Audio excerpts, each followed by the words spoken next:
വൈകിട്ട് ചായയുടെ കൂടെ സ്നാക്സ് കഴിക്കാൻ ഇഷ്ടമില്ലാത്തവർ ആരുണ്ടാവും അല്ലേ? അപ്പോൾ അതുപോലെ ഒരു 4 മണി പലഹാരമാണ് ഇന്ന് കാണാൻ പോകുന്നത്. ക്യാബേജ് കൊണ്ടൊരു പക്കോട. അപ്പോൾ അതെങ്ങനെയാണെന്ന് കണ്ടു നോക്കാം അല്ലേ? എല്ലാവർക്കും വീഡിയോയിലേക്ക് സ്വാഗതം. ക്യാബേജ് പക്കോട ഉണ്ടാക്കാനായിട്ട് ക്യാബേജ് നീളത്തിലാണ് അരിഞ്ഞു വെച്ചിരിക്കുന്നത്. പിന്നെ സവാള ഒരുപാട് കനം കുറച്ച് അരിയണ്ട കേട്ടോ. പിന്നെ ആവശ്യമായിട്ടുള്ളത് കറിവേപ്പില, ഇഞ്ചിയും പച്ചമുളകും അരിഞ്ഞു വെച്ചിരിക്കുന്നത്, കൊത്തമല്ലി. ഇതെല്ലാം നമ്മൾ മിക്സ് ചെയ്യാൻ പാകത്തിന് ഒരു പാത്രത്തിലേക്ക് മാറ്റുകയാണ്. ഇനി ഇതിലേക്ക് കുറച്ച് ഇഞ്ചി വെളുത്തുള്ളി പേസ്റ്റ് ചേർത്ത് കൊടുക്കുകയാണ്. ശേഷം മഞ്ഞൾപ്പൊടി, മുളക് പൊടി, ചാറ്റ് മസാലയ്ക്ക് പകരം നിങ്ങൾക്ക് വേണമെങ്കിൽ ഗരം മസാല ആഡ് ചെയ്യാം കേട്ടോ. ശേഷം ആവശ്യത്തിന് ഉപ്പും ചേർത്തിട്ട് വെള്ളമൊന്നും ചേർക്കാതെ നന്നായിട്ടൊന്ന് മിക്സ് ചെയ്തെടുക്കുക.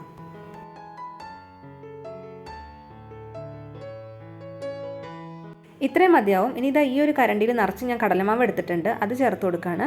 അതേ കരണ്ടിയിൽ തന്നെ ഒരു 1/4 ഭാഗം വരുന്ന പോലെ അരിപ്പൊടിയും ചേർത്തിട്ടുണ്ട്. ഇനി കുറച്ച് ചൂടുള്ള എണ്ണ ചേർക്കുകയാണ്. ഇങ്ങനെ ചൂടുള്ള എണ്ണ ചേർക്കുന്നത് ക്യാബേജ് പക്കോട നല്ല ക്രിസ്പി ആയിട്ട് കിട്ടാൻ വേണ്ടിയിട്ടാണ്.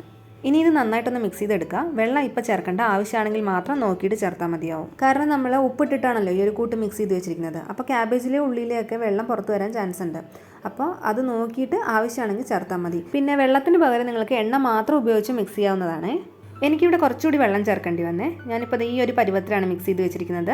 വെള്ളം അധികമാവാതിരിക്കണമെന്ന് ശ്രദ്ധിക്കണേ. അധികമായി കഴിഞ്ഞാൽ ഫ്രൈ ചെയ്തെടുക്കുന്ന സമയത്ത് എണ്ണ ഒരുപാട് വലിച്ചെടുക്കാൻ സാധ്യതയുണ്ട്. ഇനി ഇതൊന്ന് ഫ്രൈ ചെയ്തെടുക്കാൻ വേണ്ടി ഞാനൊരു ചട്ടി അടുപ്പത്ത് വെച്ചിട്ടുണ്ട്. അതിലേക്ക് ഫ്രൈ ചെയ്യാൻ ആവശ്യമായിട്ടുള്ള എണ്ണ ഒഴിച്ചു കൊടുക്കുകയാണ്. എണ്ണ ചൂടായി വരുമ്പോൾ ആദ്യം ഇതിലേക്ക് കുറച്ച് കറിവേപ്പില ഇട്ടിട്ടൊന്ന് പൊട്ടിച്ചെടുക്കുക. അതിനുശേഷം നമ്മൾ മിക്സ് ചെയ്ത് വെച്ചിരിക്കുന്ന പക്കോട കുറേശ്ശായിട്ട് എണ്ണയിലേക്ക് ഇട്ട് കൊടുക്കുക. ഈ സമയത്ത് എണ്ണ ഒരു മീഡിയം ഹീറ്റിലായിരിക്കാൻ ശ്രദ്ധിക്കണേ. എണ്ണ വെട്ടിത്തിളയ്ക്കുന്നതൊന്ന് കമ്മിയാവുമ്പോൾ ഈ പക്കോട തിരിച്ചിട്ടിട്ട് ഫ്രൈ ചെയ്തെടുക്കുക. തിരിച്ചു മറിച്ചിട്ടിട്ട് നന്നായിട്ടൊന്ന് ഫ്രൈ ചെയ്തെടുക്കുക. ഈ ഒരു പരുവാണ് പാകം. ഇനി ഞാനിത് എണ്ണയിൽ നിന്ന് കോരിയെടുക്കുകയാണ്.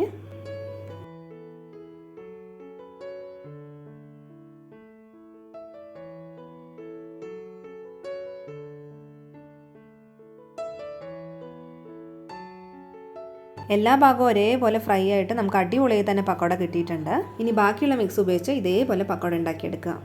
ശരിക്കും നമ്മളിത് ഉണ്ടാക്കിയിരിക്കുന്നത് ക്യാബേജ് കൊണ്ടാണെങ്കിലും കഴിക്കുമ്പോൾ നല്ല ഉള്ളിവടയുടെ ടേസ്റ്റാണ് കിട്ടുന്നത്. അപ്പോൾ എന്തായാലും ട്രൈ ചെയ്ത് നോക്കിയിട്ട് അഭിപ്രായം അറിയിക്കില്ലേ? എന്തായാലും അടുത്ത വീഡിയോയിൽ കാണാം. എല്ലാവർക്കും നന്ദി.